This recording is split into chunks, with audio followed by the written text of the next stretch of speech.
Oke, mari kita bedah topik ini. Setiap hari kita pasti lihat kan, ada aja video, meme, atau tren yang tiba-tiba boom, meledak di mana-mana. Sebenarnya apa sih resep rahasia di baliknya? Nah, dalam pembahasan kali ini, kita akan membongkar kode di balik viralitas. Ini kan pertanyaan utamanya ya. Kamu mungkin lagi asyik scrolling, terus kepikiran, kenapa sih video kucing ini bisa ditonton jutaan kali, tapi konten lain yang keren banget malah tenggelam gitu aja? Sebenarnya apa sih yang terjadi? Nah, ini nih jawaban yang paling sering kita dengar. Banyak banget yang percaya kalau jadi viral itu ya kayak menang lotre aja, murni kebetulan, gak bisa direncanain. Tapi beneran sesimpel itu? Terus ada juga kubu yang nyalahin atau mungkin muji algoritma. Mereka mikir ada semacam formula gaib di dalam mesin yang nentuin nasib konten. Algoritma itu memang penting, tapi itu baru sebagian kecil dari cerita besarnya. Dan yang terakhir, ada mitos kalau konten berkualitas tinggi pasti bakal viral. Padahal kita semua tahu, kita sering lihat konten yang produksinya niat banget tapi sepi-sepi aja. Jadi jelas ada faktor lain. Keberuntungan, algoritma, kualitas. Oke, kita singkirkan dulu semua mitos ini. Jawabannya ternyata nggak dimulai dari teknologi, tapi dari sesuatu yang jauh lebih tua, psikologi manusia. Yep, sebelum sebuah konten bisa ditangkap algoritma, konten itu harus ngena di hati kita dulu. Ada ilmunya loh, kenapa kita tiba-tiba pengen banget neken tombol share? Konsep pertama dan paling dasar namanya mata uang sosial. Gini deh, kita kan peduli banget ya, apa kata orang tentang kita. Nah, pas kita nge-share konten yang keren, lucu, atau informatif, itu sebenarnya cara kita buat ngebangun citra diri di dunia maya. Anggap aja ini kayak mata uang buat beli status sosial. Nah, ada seorang profesor dari Wharton namanya Jonah Berger. Dia ngerangkum semua pendorong psikologis ini jadi kerangka kerja yang keren banget. Namanya STEPS. Keenam elemen ini, mata uang sosial, pemicu, emosi, publik, nilai praktis, dan cerita, adalah resep rahasia konten yang menular. Semuanya penting, tapi yuk kita fokus ke salah satu yang paling kuat, emosi. Kutipan ini, wah ngena banget.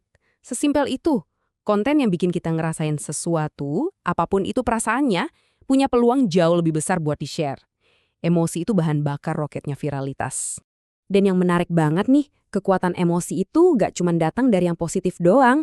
Jelas kita suka nge-share hal yang bikin ketawa atau terinspirasi. Tapi justru emosi negatif kayak marah dan cemas, itu seringkali jadi pendorong yang lebih gila lagi.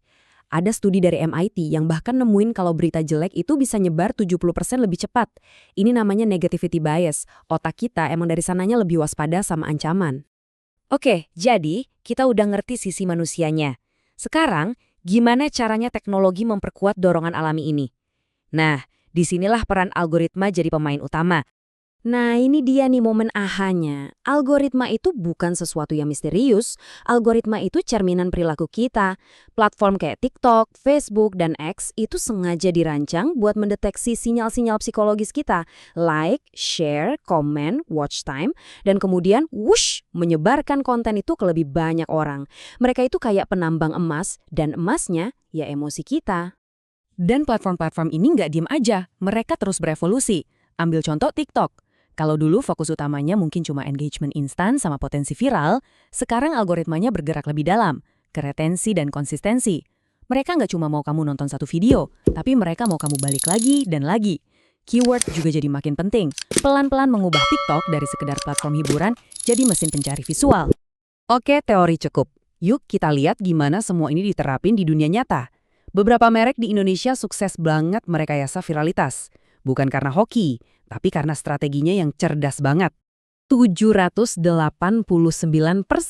Ya, kamu nggak salah dengar. Ini bukan salah ketik. Ini hasil nyata dari sebuah kampanye yang super terarah. Gimana caranya?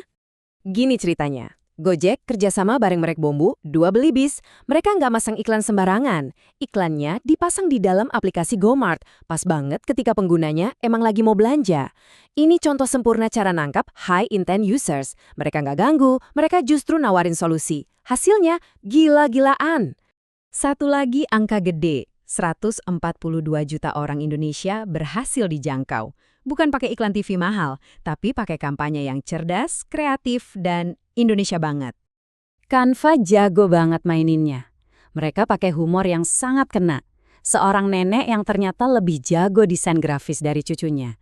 Terus mereka pasang iklan simpel di halte bus, malah jadi viral di TikTok karena orang-orang janjian ketemu di sana.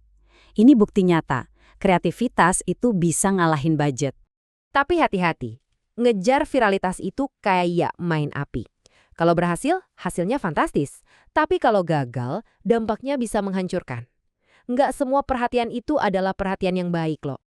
Coba kita bandingin. Di satu sisi ada Canva yang viral dengan pesan yang tepat dan bikin merek mereka makin kuat.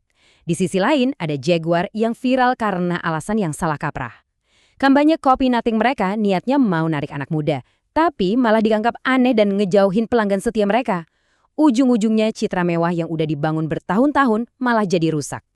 Dan Jaguar nggak sendirian. Nike pernah kepeleset dengan tagline Never Again yang ternyata punya makna historis yang sangat sensitif. McDonald's juga pernah gagal dengan iklan buatan AI yang terasa dingin dan nggak punya nyawa, jadi nggak nyambung ke penonton. Bahkan American Eagle kesandung gara-gara tagline Great Genes yang disalahartikan. Pelajarannya apa? Sensitivitas budaya dan koneksi emosi yang tulus itu harga mati. Jadi viralitas itu bisa diukur nggak sih? Ternyata bisa. Ada yang namanya koefisien viral atau K-faktor. Formulanya mungkin kedengaran teknis, tapi idenya simpel kok. K-faktor itu pada dasarnya ngukur berapa banyak temen yang diajak sama satu orang pengguna, dan berapa banyak dari teman-teman itu yang beneran ikutan. Ini cara matematis buat ngelihat seberapa menular kontenmu. Nah, ini kuncinya. Kalau K-faktor kamu di atas angka 1, itu artinya setiap orang yang datang bakal bawa lebih dari satu orang baru. Dan orang baru bawa orang baru lagi, dan seterusnya. Jadilah efek bola salju. Di titik inilah pertumbuhan eksponensial terjadi. Viralitas bukan lagi sihir, tapi matematika. Jadi kita balik lagi ke pertanyaan awal. Viralitas itu cuma hoki? Jawabannya jelas bukan. Viralitas itu sebuah formula. Ini adalah gabungan dari pemahaman psikologi manusia, cara kita manfaatin mekanisme platform, dikali sama eksekusi strategi yang cerdas. Tiga-tiganya harus jalan bareng. Nah, setelah kita bongkar semua ini, pertanyaan terakhir bukan buat saya, tapi buat kamu. Sekarang kamu udah tahu kode di baliknya. Kira-kira konten seperti apa yang bakal menarik perhatianmu? Dan yang lebih penting, konten apa yang bakal kamu pilih untuk di-share selanjutnya?